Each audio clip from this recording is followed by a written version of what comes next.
Hello student, स्वागत है आप सभी का आपके अपने चैनल गॉड क्लासेस पर। तो बच्चों, कल आपका एग्ज़ाम है और तैयारी आप लोग बहुत अच्छे से अपनी कर रहे हो। आई होप सब कुछ हमने प्रोवाइड करने की कोशिश करी है कि आपके एग्ज़ाम के लिए आपको सब कुछ अवेलेबल हो सके। अब मैथमेटिक्स का एग्ज़ाम है, लेकिन इसमें थ्योरी भी थोड़ा हमें परेशान कर रही है कि थ्योरी यहाँ पर किस किस चैप्टर से आ सकती है, कैसी कैसी आ सकती है। क्योंकि मैथमेटिक्स में थ्योरी करना बड़ा अलग काम हो जाता है। मैथमेटिक्स तो एक जनरल है कि भाई आपको प्रैक्टिकल प्रॉब्लम सॉल्व करनी है, लेकिन जब वहाँ थ्योरी आ जाती है, वैसे आप दूसरा सब्जेक्ट अगर करोगे ना तो थ्योरी उसमें याद कर लोगे, उसमें अगर प्रैक्टिकल प्रॉब्लम आती है तो परेशानी होती है। मैथ्स में उल्टा होता है, मैथ्स में अगर प्रैक्टिकल प्रॉब्लम आ जाती है तो ठीक है भैया, लेकिन थ्योरी आ जाती है तो बड़ा परेशान करती है। तो मैंने इस वीडियो के थ्रू कोशिश करी है कि आपको जितना भी कंसेप्ट आपने पढ़ा हुआ है, जो भी आपके सिलेबस में है, उसका सारा थ्योरी पोर्शन हम इसमें आज इस वीडियो में कवर कर लेंगे। तो जितनी देर का ये वीडियो है उतनी देर के अंदर ही आपकी ये पूरी की पूरी थ्योरी आई होप कंप्लीट हो जाएगी। आपको बस इसको पूरा ध्यान से देखना है, समझ लेना है, ठीक है। और आपको स्क्रीनशॉट्स लेने की ज़रूरत नहीं है बार बार। ये पूरी की पूरी पीडीएफ आपको गॉड क्लासेस ऐप पर मिल जाएगी फ्री स्टडी मटेरियल में। वहाँ पर जाके आप डाउनलोड कर लेना। अगर आपको बाद में देखने की ज़रूरत पड़ती है तो आप बाद में उसको देख सकते हो, लेकिन अगर वीडियो में आप साथ साथ देखते रहोगे तो लगभग आपका सारा का सारा थ्योरी कवर इसमें हो जाएगा। तो हम स्टार्ट करते हैं। ठीक है, सबसे पहले हम कौन से चैप्टर की बात करते हैं। सबसे पहला जो चैप्टर है आपके पास, मैं चैप्टर वाइज चल रहा हूँ। मैं ऐसे नहीं कि भाई थ्योरी पोर्शन जहाँ से ज़्यादा आएगा मैं पहले वहाँ से चलूँ। चैप्टर वाइज चल रहे हैं, जहाँ जहाँ से मुझे लगता है कि जो जो क्वेश्चंस बन सकते हैं, ठीक है, वो सब मैंने इसमें लेने की कोशिश करी है। तो यहाँ पर सबसे पहला जो चैप्टर है हमारे पास, number quantification and numerical application. अब इसके अंदर ज़्यादातर प्रैक्टिकल प्रॉब्लम्स ही आएंगी, लेकिन एक क्वेश्चन आपके पास थ्योरी का ही सिंपल एक बन सकता है। जब हम कॉन्ग्रुएंट मॉडुलो लिखते हैं, A is congruent to B mod N, ठीक है। ये क्वेश्चन ऐसे हैं, ये मतलब ऐसे है कि आप लोगों ने शायद ये करे भी ना हो, आपके आंखों के सामने ज़रूर आए होंगे, ठीक है। जब मैंने ये वीडियो कराई होंगी, वीडियो के अंदर ये सारे चैप्टर कराए होंगे, आपकी आंखों के सामने ज़रूर आएंगे, लेकिन हम उस पर नॉर्मली ध्यान नहीं देते हैं और कई बार ऐसे क्वेश्चन ही MCQs वगैरह में आ जाते हैं। तो जब आप इसको कॉन्ग्रुएंस में लिखते हो, A is congruent to B mod N, तो यहाँ पर जो n होता है उस n की वैल्यू हमेशा ग्रेटर देन 1 होनी चाहिए, ठीक है। यहाँ पर जो n हम लिख रहे हैं, इस n की वैल्यू ग्रेटर देन 1 होनी चाहिए। और दूसरी चीज, जो रिमाइंडर आप यहाँ पर लिखोगे, वो रिमाइंडर आपको हमेशा फाइनल आंसर में पॉजिटिव ही लिखना है, इसको कभी भी आपको नेगेटिव रिमाइंडर नहीं छोड़ना है। उसके बाद आता है इसमें एक इक्विवेलेंस क्लास। इक्विवेलेंस क्लास के क्वेश्चन हम सॉल्व कर लेते हैं, लेकिन जब इक्विवेलेंस क्लास को रिप्रेजेंट करना होता है तब हो सकता है कि आप गड़बड़ कर जाओ।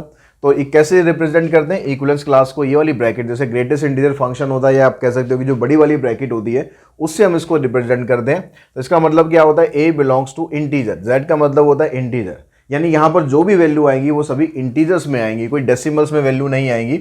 और A is congruent to X mod M, और ए की वैल्यू आप कैसे निकालोगे? X mod M. इस तरह से आप इसकी वैल्यू निकालोगे, या इस तरीके से इसको रिप्रेजेंट कर सकते हो।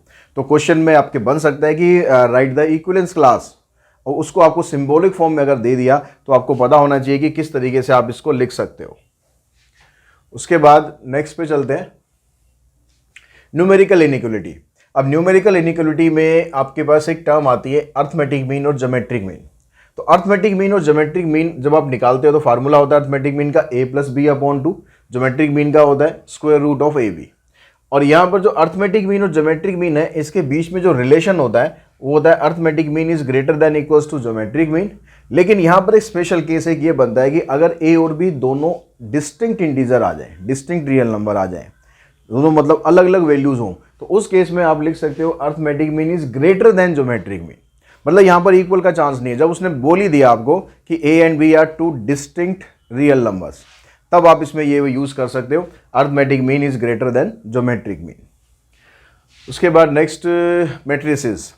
मैट्रिसेस में जब आप मैट्रिसेस को शॉर्ट फॉर्म में लिखते हो, ऐसे AIJ, और यहाँ पर ऑर्डर लिखते हैं m/n, तो इसमें i की वैल्यू कहाँ से कहाँ तक होती है? अब i की वैल्यू जो होगी 0 से कभी स्टार्ट मत करना, क्योंकि जब नंबर ऑफ रो आती है, i किसको रिप्रेजेंट करता है? रो के लिए रिप्रेजेंट करता है। तो जब भी नंबर ऑफ रो हम लिखते हैं तो कभी भी 0 रो तो होती नहीं है, यानी 1 से वैल्यू स्टार्ट करनी है। और कहाँ तक उसकी वैल्यू हो सकती है? i की वैल्यू 1 से लेकर m तक हो सकती है। ऐसे j की वैल्यू 1 से लेकर n तक हो सकती है। कंपेरेबल मैट्रिसेस, दो मैट्रिक्स को आप कंपेरेबल मैट्रिसेस तब बोलते हो जब उनका ऑर्डर सेम होता है। उनके वैल्यूज क्या दे रखी हैं उससे हमें कोई मतलब नहीं है, उनका सिर्फ ऑर्डर सेम होना चाहिए। अगर आपने एक मैट्रिक्स लिखी है 2/2 तो दूसरी मैट्रिक्स भी 2/2 होनी चाहिए। अगर आपने एक 2/3 लिखी है तो दूसरी भी 2/3 लिखी है, तो उसको हम बोलते हैं कंपेरेबल मैट्रिसेस। इक्वल मैट्रिसेस में क्या होता है कि जो मैट्रिसेस कंपेरेबल भी होनी चाहिए और उसके जो कॉरस्पॉन्डिंग एलिमेंट्स है वो भी इक्वल होने चाहिए। दोनों में डिफरेंस ध्यान रखना, कंपेरेबल को हम इक्विवेलेंट मैट्रिक्स भी बोल सकते हैं। तो दोनों में बेसिक डिफरेंस क्या होता है कि जब इक्वल मैट्रिक्स होता है ऑर्डर भी सेम होगा और उसके जो कॉरस्पॉन्डिंग एलिमेंट है वो भी सेम होंगे, लेकिन कंपेरेबल में सिर्फ ऑर्डर सेम होता है, एलिमेंट्स उसमें अलग अलग हो सकते हैं। ठीक है, जैसे एक एग्जांपल हम लिख लेते हैं ताकि आपको और क्लियर हो जाए। अगर मान लो आपने एक मैट्रिक्स लिखी यहां पर ए, आपने लिख लिया 1 2 3 4 5 6, दूसरी मैट्रिक्स लिख लिया आपने बी, यहां पर भी आ गया 1 2 3 4 5 6, एक मैट्रिक्स आ गई सी, यहां लिख लिया हमने 1 3 2 5 4 6। एलिमेंट तो वही है 1 2 3 4 5 6, लेकिन कॉरस्पॉन्डिंग एलिमेंट आपको देखने हैं। तो यहां पर आप देख रहे हो कि ये कॉरस्पॉन्डिंग मतलब ये वाला इसके बराबर है, ये इसके बराबर है, ये इसके बराबर है, ऐसे नीचे वाले भी बराबर हैं। तो आप ये कह सकते हो कि ए और बी दोनों आपस में इक्वल है। लेकिन अगर हम ए और सी को कंपेयर करेंगे या बी और सी को कंपेयर करेंगे तो इक्वल नहीं है। इसके लिए आप ये वाला सिंबल लगा सकते हो कि कंपेरेबल मैट्रिसेस है, और ए और बी नहीं, ए और सी।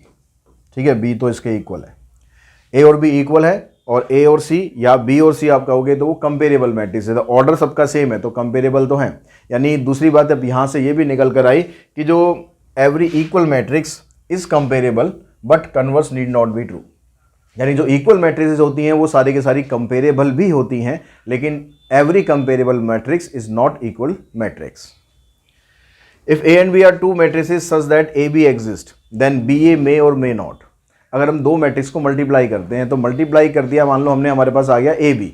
अब ये पूछता है कि भाई बी ए क्या होगा, तो बी ए का कोई भरोसा नहीं है, बी ए निकलेगा या नहीं निकलेगा उसका कोई भरोसा नहीं है। क्योंकि जब हम मल्टीप्लाई करते हैं तो हम इसके ऑर्डर को देखते हैं कि ए और बी का ऑर्डर क्या है। जब हम ए और बी को मल्टीप्लाई कर रहे हैं, मान लो मैं इसका एक ऑर्डर लेता हूँ 2/3, यहाँ ले लिया मैंने 3/4, तो ये इसका सेम होता है, इस पहले वाले का कॉलम दूसरे वाले का रो, तो इसका मतलब आप ए बी को मल्टीप्लाई कर सकते हो, ए बी एग्जिस्ट करेगा। और ए बी का जो ऑर्डर है वो क्या होगा, इसका रो और इसके कॉलम, यानी इसका ऑर्डर आएगा 2/4। जब आप बी ए को मल्टीप्लाई करने की कोशिश करोगे तो बी का ऑर्डर है 3 4 और ए का ऑर्डर है 2 3। तो यहां पर आप देख रहे हो कि ये कॉलम और ये रो दोनों तो सेम ही नहीं हुए। अगर ये सेम ही नहीं हुए तो इसका मतलब बी ए यहां पर एग्जिस्ट ही नहीं करेगा, B A does not exist. तो मैट्रिक्स मल्टीप्लिकेशन में ऐसा हो सकता है कि ए बी तो एग्जिस्ट कर जाए लेकिन बी ए का आता पता ही ना हो, बी ए तो एग्जिस्ट ही ना करे। Every element in the principal diagonal of a skew symmetric matrix is always zero. जब भी हम स्क्यू सिमेट्रिक मैट्रिक्स करते हैं तो उसके जो डायगोनल वाले एलिमेंट होते हैं वो हमेशा जीरो ही होंगे। उसके लिए आपको कुछ सोचने की जरूरत नहीं है।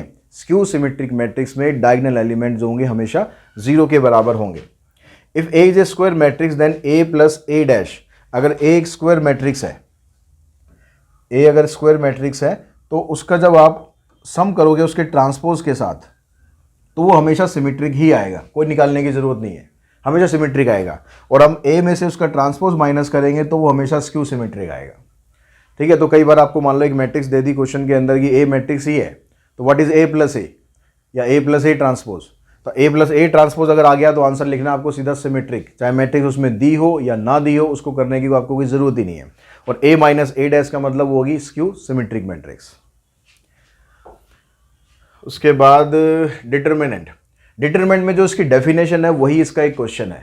डिटरमिनेंट क्या होता है, determinant is a number associated with A square matrix. क्योंकि डिटरमिनेंट तभी आप निकाल सकते हो जब मैट्रिक्स स्क्वायर होती है, आप रेक्टेंगुलर मैट्रिक्स का डिटरमिनेंट नहीं निकाल सकते। तो determinant is a number associated with A square matrix, और उसको डिनोट तो आपको पता ही है किस तरीके से करते हैं। माइनर, जो माइनर होता है वो भी एक टाइप का डिटरमिनेंट ही होता है, लेकिन माइनर निकालने के लिए कंडीशन क्या है कि जो ऑर्डर होना चाहिए मैट्रिक्स का कम से कम 2 ऑर्डर होना चाहिए। 2 से अगर कम ऑर्डर है मतलब 1/1 अगर मैट्रिक्स है तो वो भी स्क्वायर, डिटरमिनेंट तो उसका निकल जाएगा, लेकिन उसका माइनर आप नहीं निकाल सकते हो। माइनर निकालने के लिए ग्रेटर देन और इक्वल्स टू 2 होना चाहिए। और हम माइनर कैसे निकालते हैं, जिस आप उसका माइनर निकाल रहे हो, जिस एलिमेंट का माइनर निकाल रहे हो उस एलिमेंट की रो को और कॉलम को डिलीट कर दिया जाता है, कंप्लीटली हटा दिया जाता है। उसके बाद जो वैल्यू आती है उसको हम बोलते हैं उसका माइनर। कोफैक्टर, कोफैक्टर क्या होता है, जो माइनर की वैल्यू निकलती है उसको अगर आप -1 into I plus J, -1 raise to power I plus J से अगर आप मल्टीप्लाई कर देते हो माइनर की वैल्यू को, तो जो वैल्यू आपके पास आती है वो कोफैक्टर बन जाता है।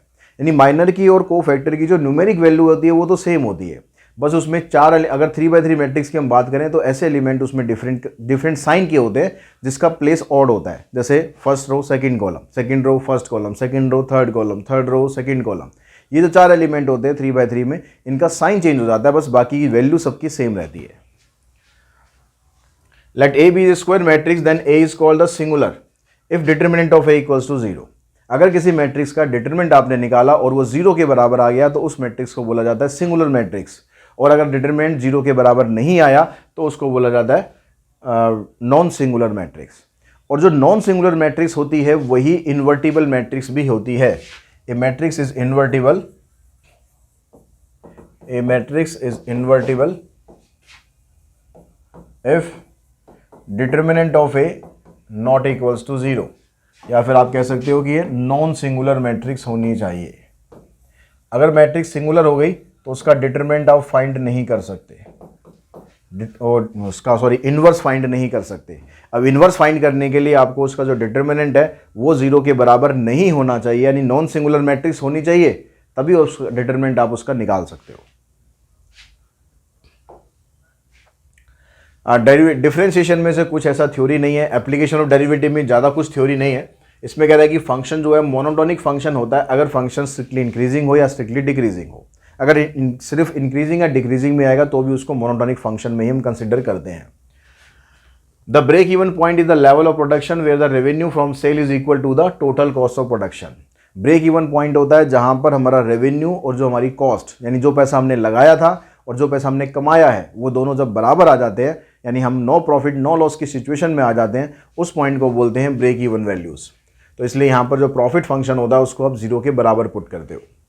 इन a purely competitive environment P remains constant. अगर मार्केट के अंदर जो इन्वायरमेंट होता है वो प्योरली इन्वायरमेंट होता है, ठीक है, यानी प्योर कंपटीशन होता है, तो उस केस में मार्जिनल रेवेन्यू और एवरेज रेवेन्यू बराबर होते हैं। लेकिन अगर मार्केट मोनोपोलिक मार्केट होती है, मोनोपोलिस्ट मार्केट होती है, तो उस केस में मार्जिनल रेवेन्यू की वैल्यू एवरेज रेवेन्यू से कम होती है।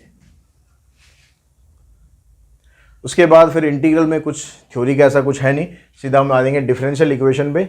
अब डिफरेंशियल इक्वेशन में भी जो सबसे पहला है ऑर्डर और डिग्री के बारे में आपको बता रहा है। ऑर्डर क्या होता है? ऑर्डर होता है उस डिफरेंशियल इक्वेशन में आप जितनी बार डेरिवेटिव करते हो, यानी या ये भी कह सकते हो कि अगर आपको कोई इक्वेशन दे रखी है और आपको उसका डेरिवेटिव करके पता लगाना है इसका ऑर्डर क्या है, तो आप उसके अंदर देखो आर्बिट्रेरी कांस्टेंट कितने हैं।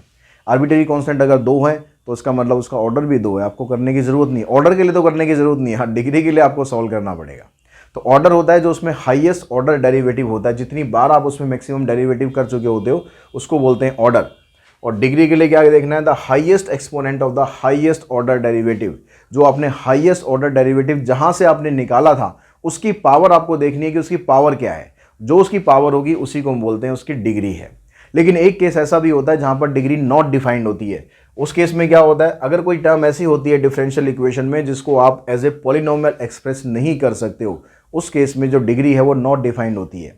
मतलब क्या हुआ इसका सिंपल भाषा में अगर बात करें, अगर आप डिफरेंशियल इक्वेशन में देखते हो कि आपके पास जो लॉग फंक्शन हो उसका आर्ग्यूमेंट अगर डेरिवेटिव में हो या एक्सपोनेंशियल फंक्शन की जो पावर है ये डेरिवेटिव में हो, तो आप इन केसेस में बिना सोचे समझे, ठीक है, बिना ज़्यादा दिमाग लगाए आप लिख सकते हो degree is not defined. Order उसका वैसे लिखना है, ऑर्डर आप देखोगे भाई डेरिवेटिव उसमें मैक्सिमम कितना दिया हुआ है, ऑर्डर वैसे लिखना है, लेकिन डिग्री को आप लिख देंगे degree is not defined. General solution. General solution ऐसा सॉल्यूशन होता है डिफरेंशियल इक्वेशन का जिसमें arbitrary constant as it is present रहते हैं, ठीक है। आर्बिट्रेरी कांस्टेंट की हम उसमें वैल्यूज फाइंड नहीं करते हैं, उनको हम एज इट इज रखते हैं। तो उसके अंदर अब जो जितने ऑर्डर की डिफरेंशियल इक्वेशन होगी ना उतने ही उसके अंदर आर्बिट्रेरी कांस्टेंट होंगे। अगर एक हमारे पास वहाँ पर आर्बिट्रेरी कांस्टेंट दिया हुआ है तो आप उसमें एक बार डेरिवेटिव करोगे, अगर 2 दिया हुआ है तो 2 बार डेरिवेटिव करोगे। यानी nth ऑर्डर का जो डिफरेंशियल इक्वेशन होता है उसमें n number of arbitrary constant होते हैं। उसके बाद आता है पर्टिकुलर सॉल्यूशन। पर्टिकुलर जैसा कि नाम है, पर्टिकुलर मतलब विशेष सॉल्यूशन, मतलब स्पेसिफिक सॉल्यूशन। अब स्पेसिफिक सॉल्यूशन तभी निकलता है जब हम आर्बिट्रेरी कांस्टेंट की वैल्यू भी निकाल देते हैं। जब आर्बिट्रेरी कांस्टेंट की वैल्यू निकल गई तो वहां पर आर्बिट्रेरी कांस्टेंट तो बचेगा ही नहीं। अब आर्बिट्रेरी कांस्टेंट नहीं बचा तो हम कहेंगे पर्टिकुलर सॉल्यूशन में ऑर्डर कितना भी हो, 2 हो, 3 हो, 10 हो, 15 हो, उसमें एक भी कांस्टेंट नहीं होगा। आर्बिट्रेरी कांस्टेंट होगा लेकिन आर्बिट्रेरी कांस्टेंट जो है वो एक भी नहीं होगा। उसके बाद प्रोबेबिलिटी। प्रोबेबिलिटी में जो बाइनोमियल डिस्ट्रीब्यूशन होता है या बर्नौलीज ट्रायल आप कहते हो, उसमें क्या होता है कि एक्सपेरिमेंट जो n की वैल्यू होती है वो डिफाइंड होनी चाहिए। एक्सपेरिमेंट स्टार्ट होने से पहले क्लियर होना चाहिए कि n वहाँ पर कितनी बार होना है, और उसके अंदर दो ही टोटल पॉसिबल आउटकम होते हैं, एक को हम बोलते हैं सक्सेस, एक को हम बोलते हैं failure. The result of any trial is independent of the result of other trial. जो हर एक ट्रायल का सब अलग अलग इंडिपेंडेंट होते हैं, कोई किसी के ऊपर डिपेंड नहीं होता, ठीक है, सबका अलग अलग आउटकम होता है। तो इसका एक दूसरा मतलब ये भी है कि जब आप सक्सेस की प्रोबेबिलिटी निकालते हो तो हर एक जगह पर सक्सेस की प्रोबेबिलिटी सेम रहती है, वो चेंज नहीं होती है। चेंज तब होती है जब डिपेंडेंट हो जाता है, लेकिन यहाँ पर इंडिपेंडेंट होता है। तो आपको प्रोबेबिलिटी में बाइनोमियल डिस्ट्रीब्यूशन कब लगाना चाहिए, जब आप देखोगे कि आपकी जो प्रोबेबिलिटी है वो वहाँ पर चेंज नहीं हो रही है, यानी विद रिप्लेसमेंट वाले केसेस जब आते हैं तब हम बाइनोमियल डिस्ट्रीब्यूशन को यूज़ करते हैं। और जो प्रोबेबिलिटी ऑफ सक्सेस और फेलियर होता है उन दोनों का सम आप करोगे तो वो 1 के बराबर होता है। पॉइजन डिस्ट्रीब्यूशन को हम limiting form of binomial distribution भी बोलते हैं, क्योंकि यहाँ पर जो ट्रायल्स हैं वो काफ़ी ज़्यादा होते हैं। तो जब हम पॉइजन डिस्ट्रीब्यूशन की बात करते हैं तो उससे जो हमें वैल्यू मिलती है वो अप्रोक्सीमेट वैल्यू मिलती है, लिमिटिंग वैल्यू मिलती है, एग्जैक्ट वैल्यू हमें उससे नहीं मिलती है।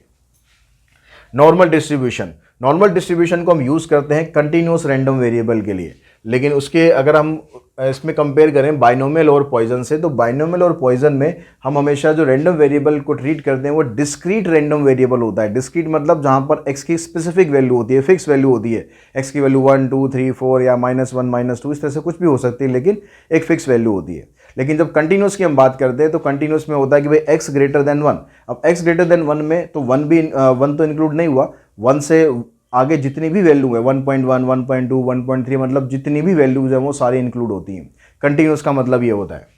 तो normal distribution continuous random variable के लिए यूज होता है, इसको हम गॉसियन डिस्ट्रीब्यूशन भी बोलते हैं, और इसके अंदर एक बेल शेप कर्व हम बनाते हैं जो कि सिमेट्रिक होता है, दोनों तरफ लेफ्ट और राइट दोनों तरफ वो बिल्कुल एक जैसा होता है।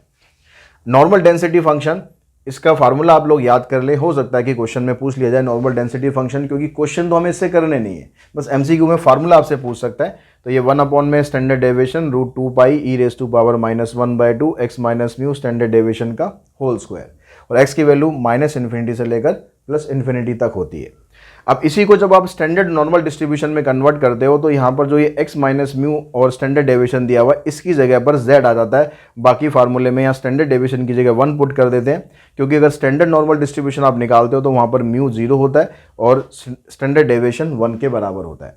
तो जब आप इसको x से z में कन्वर्ट करते हो तो कन्वर्जन का जो फार्मूला होता है वो ये फार्मूला होता है, ये z स्कोर होता है, इसको डाटा पॉइंट बोलते हैं, ये मीन हो गया और ये स्टैंडर्ड डेविएशन हो गया। उसके बाद जो सबसे इंपॉर्टेंट टॉपिक है वो आता है, अगर हम एमसीक्यू के हिसाब से बात करें, अब सीबीएसई ने तो पांचों के पांचों एमसीक्यू इसी चैप्टर से छाप दिए थे, लेकिन ऐसा ज़रूरी नहीं है कि पांचों एमसीक्यू इसी चैप्टर से आएंगे, इसलिए बाकी चैप्टर्स भी मैंने बताए हैं उनको भी थोड़ा ढंग से पढ़ लें, कहीं से भी आ सकते हैं, ऐसा कोई फिक्स नहीं है कि 5 एमसीक्यू इसमें से आएंगे, ठीक है। तो सबसे पहली चीज़ तो यही है कि भाई इसमें इन्फ्लुएंशियल स्टेट्स में हम करते क्या हैं, हम एक कंक्लूजन निकालते हैं। कंक्लूजन हम किसका निकालते हैं, पॉपुलेशन का कंक्लूजन निकालते हैं with the help of sample, यानी हमने सैंपल लिया और सैंपल में हमने कुछ टेस्टिंग करी, टेस्टिंग करने के बाद हमने एक कंक्लूजन निकाला अबाउट पॉपुलेशन।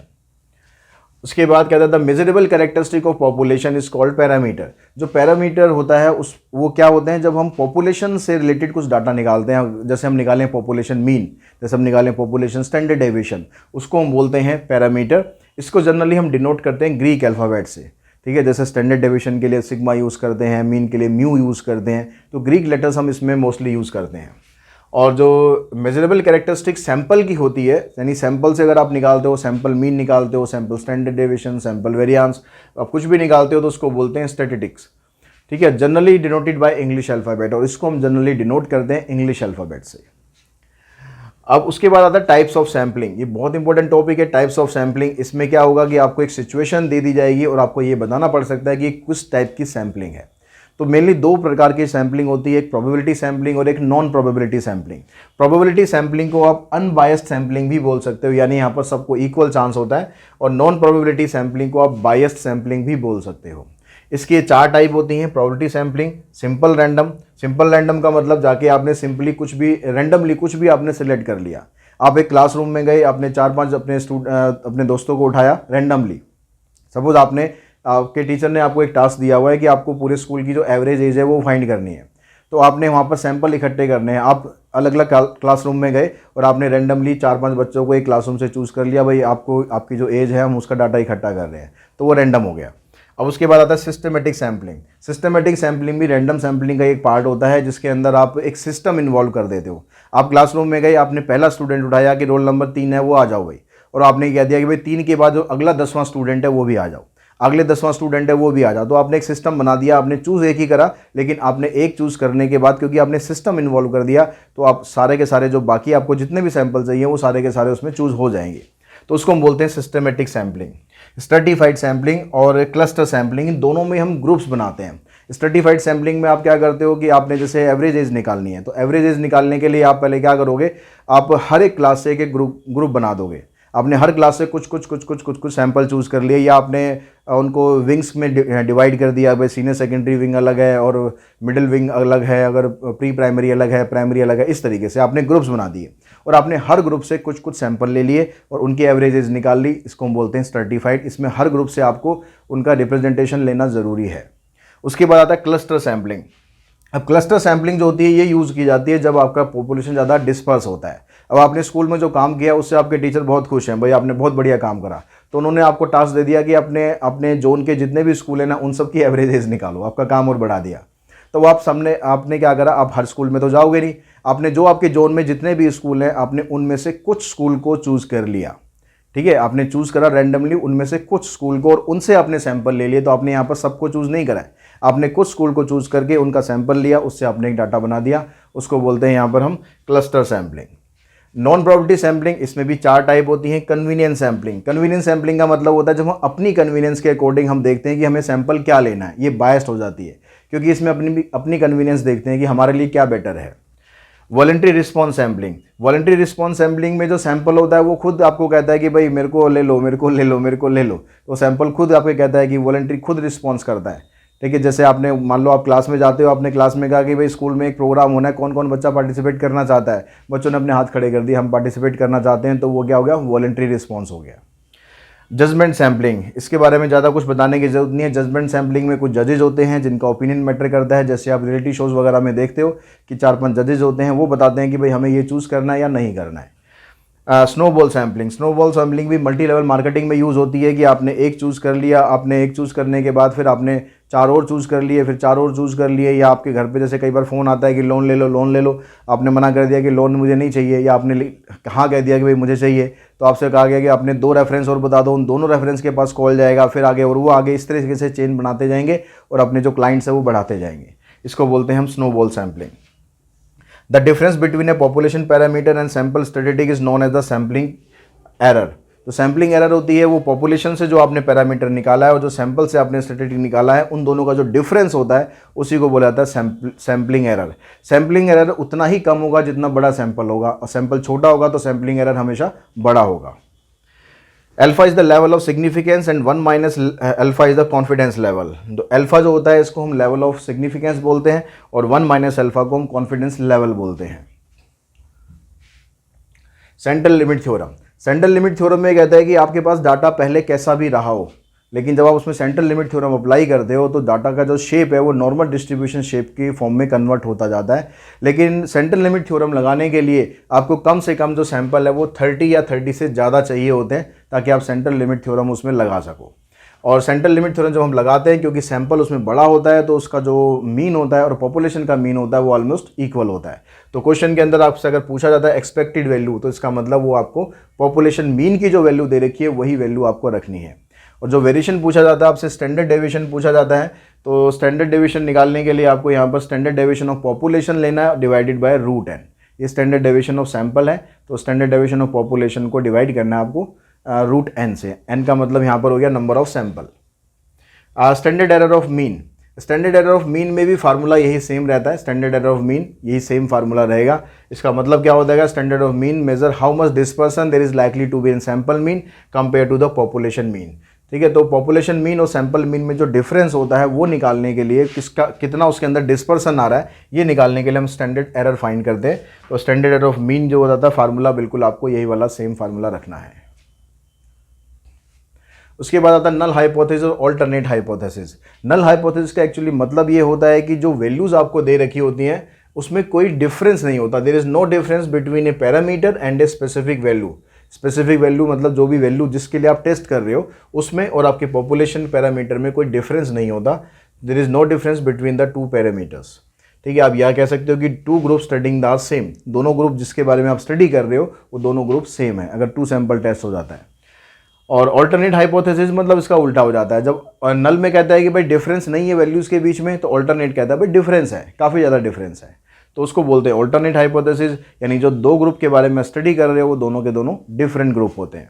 अगर हम टाइप 1 एरर की बात करें तो टाइप 1 एरर का मतलब होता है कि नल हाइपोथेसिस हो गया रिजेक्ट, और टाइप 2 एरर का मतलब हो गया नल हाइपोथेसिस हो गया एक्सेप्ट। इसको बोलते हैं टाइप 1 एरर और टाइप 2 एरर। उसके बाद आती है बारी सैंपल टेस्ट टी टेस्ट की। अब टी टेस्ट में ये दो फार्मूलेज आपको ज़्यादातर क्वेश्चंस में मिलते हैं कि दोनों फार्मूले अक्सर कन्फ्यूजन रहता है कि कौन सा फार्मूला आपको लगाना चाहिए कौन सा नहीं लगाना चाहिए। तो मैंने आपको वीडियो में बताया था कि अगर आपको ये वाला जो एस है, अगर ये पॉपुलेशन स्टैंडर्ड डेविएशन है तो आप ये वाला फार्मूला लगाओ, इसमें √n लगाओ नीचे, और अगर ये वाला एस सैंपल स्टैंडर्ड डेविएशन है तो फिर आप ये वाला फार्मूला लगाओ। अगर वहाँ से आपको कन्फ्यूजन लगता है तो जो छोटा सैंपल होता है जिसमें n की वैल्यू 30 या उससे कम हम लेते हैं, तो उसके n की वैल्यू 30 से कम लेते हैं तो उस केस में हम √n-1 यूज़ करते हैं। लेकिन अगर वैल्यू 30 या उससे बड़ी आती है तो हम उसमें ये वाला फार्मूला यूज़ करते हैं। और आपके सिलेबस में जो छोटा सैंपल है वही लिया जाएगा, मतलब ज़्यादा चांसेस इसी फार्मूले के हैं कि इस फार्मूले से ही क्वेश्चन आपका बनेगा।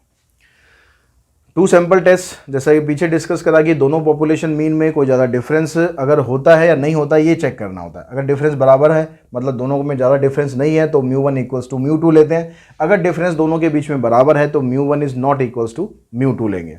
इसमें जो टी टेस्ट का फार्मूला होता है टी वैल्यू निकालने का, उसमें ये होता है x1 - x2 divided by square root of s1² by n1 s2² by n2। और जो रिजेक्शन रूल होता है, चाहे आप 1 सैंपल करो चाहे आप 2 सैंपल करो, रिजेक्शन रूल दोनों में ही सेम रहता है। ये वाला रिजेक्शन रूल आपके पास 1 सैंपल टेस्ट के लिए है, सॉरी 1 टेल टेस्ट के लिए है, और नीचे वाला 2 टेल टेस्ट के लिए है। लेकिन आपको वहाँ पर 1 टेल या 2 टेल की ज़रूरत पड़ेगी नहीं, क्योंकि ये वैल्यूज़ आपको क्वेश्चन में मिलेगी। आपको बस ये वाली वैल्यू निकाल कर इससे कंपेयर करना होता है। तो यहाँ पर ML में या किसी और बुक में आप जाओगे, किसी किसी बुक में 2-2 फार्मूले, तीनों के अलग अलग फार्मूले दे रखे हैं, तो आपको अलग अलग करने की कोई ज़रूरत नहीं है। आपको बस एब्सोल्यूट वैल्यू निकालनी है, और एब्सोल्यूट वैल्यू निकाल कर आप चेक करो कि वो टी अल्फा की वैल्यू से या टी अल्फा बाई 2 की वैल्यू से बड़ी है या छोटी है। अगर बड़ी आ जाए या बराबर आ जाए तो हम कहेंगे नल हाइपोथेसिस हो गया रिजेक्ट। अगर छोटी आ गई तो इसका मतलब हो गया नल हाइपोथेसिस हो गया एक्सेप्ट। उसके बाद टाइम सीरीज। टाइम सीरीज में बहुत ज़्यादा कुछ ऐसा है नहीं थ्योरी पोर्शन। टाइम सीरीज का मतलब होता है कि जब टाइम बेस्ड आप कोई डाटा इकट्ठा करते हो, कुछ भी डाटा हो सकता है, टाइम बेस्ड कोई भी डाटा आप इकट्ठा करते हो। जैसे आपके स्कूल में आपका हर साल का रिजल्ट बनाया जाता है कि 2022 में रिजल्ट ऐसा था, 21 में ऐसा था, 18 में ऐसा था, ऐसे आगे भी रिजल्ट बनाया जाएगा। तो वो जो रिजल्ट होता है वो टाइम सीरीज ही हो गया एक तरह से। तो इसके लिए अब इसको हम मतलब करते किस लिए, हम पैटर्न पता लगाने के लिए भी कर सकते हैं, हम वेदर फोरकास्टिंग के लिए भी कर सकते हैं, या किसी और फोरकास्टिंग के लिए भी कर सकते हैं, अर्थक्वेक प्रेडिक्शन के लिए भी कर सकते हैं। तो हम जो पास्ट डाटा होता है उसके बिहेवियर पर आगे जाके हम उसको एनालाइज करके रिजल्ट उसका प्रेडिक्ट करते हैं। कंपोनेंट इसके अंदर 4 कंपोनेंट होते हैं, trend component, cyclical component, seasonal और इरेगुलर कंपोनेंट। ट्रेंड कंपोनेंट होता है, इसके लिए काफ़ी लॉन्ग स्पैन आपको चाहिए होता है, काफ़ी लॉन्ग पीरियड चाहिए होता है ताकि आप डाटा को सही से एनालाइज कर सको। और उसमें डाटा जो है उसमें शिफ्टिंग, ग्रेजुअल शिफ्टिंग होती है, मतलब कोई ड्रास्टिक चेंजेस नहीं होते, धीरे धीरे डाटा शिफ्ट होता है।